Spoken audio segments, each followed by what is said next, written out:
Well, hello there.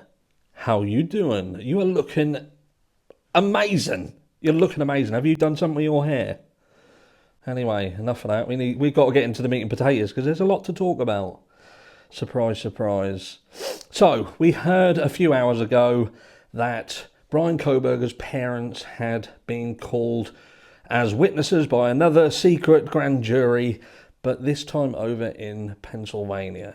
And at first, look, you can appreciate this spiked our curiosity.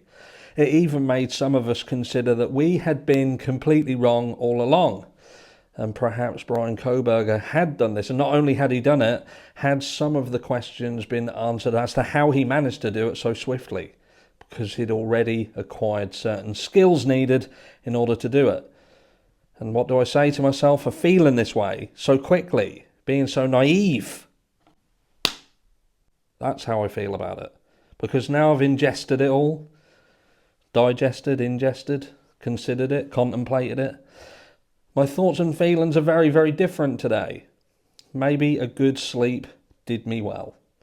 Because look, it would appear that this is all regarding a Dana Smithers. Now, Dana Smithers went missing back in May 2022. Not far from where Kohberger's parents live. And at the time, I believe he resided, and not far again from the local college out there that, again, he attended. Which, from the outset, it looks bad, but you've got to think, there's many, many other people who live in that area. You see a limping cat, fuck me, Kohberger did it. Do you know what I mean? But we'll get to that in a second. Because, look, at the end of the day, she is then found. Nearly a year later, she was found last month. Used dental records to be able to identify her, and at that time they had not determined a cause of death. But look, this has been a fucking sneaky move. This has been a sneaky move, because the prosecution over in Idaho, they will be aware of all this going on.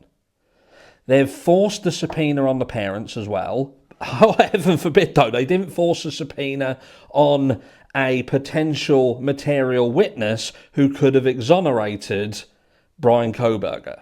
But they did, however, force his fucking parents to testify in a situation that could have seen the poor bastard strung up. And we talk about fair and we talk about due process. This situation itself proves beyond a reasonable doubt that he will not get a fair trial. Absolutely proves it.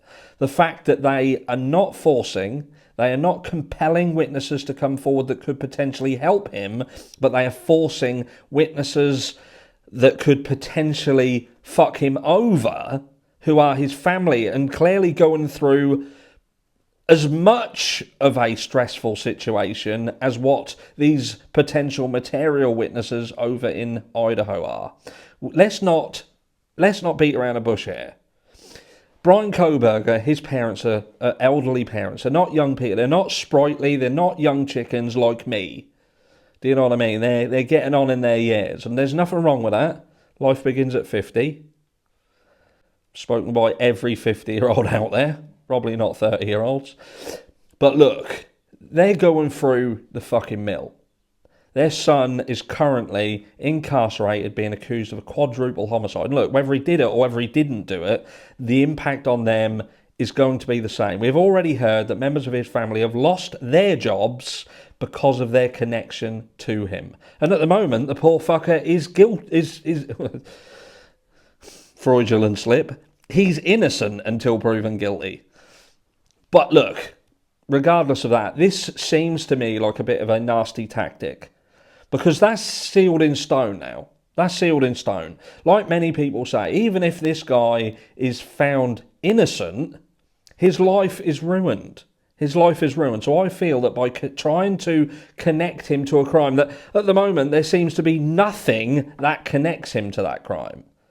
Nothing that connects him to it whatsoever. Brian Enton over on Twitter had alluded to the fact that he has a strong alibi, so it's highly unlikely that he's not involved in this, but the ball has already started rolling, so they have to go through this entire situation. And you can bet your bollocks to a barn dance, people will be waiting with bated breath, and there will be still people out there who will now be thinking, hold on a second, something ain't right here. He's a serial killer. That answers some of the questions that are out in the public arena surrounding how quickly he did this. How quick did he do it? The skills involved, the time frame, which is for some a huge bane of contention.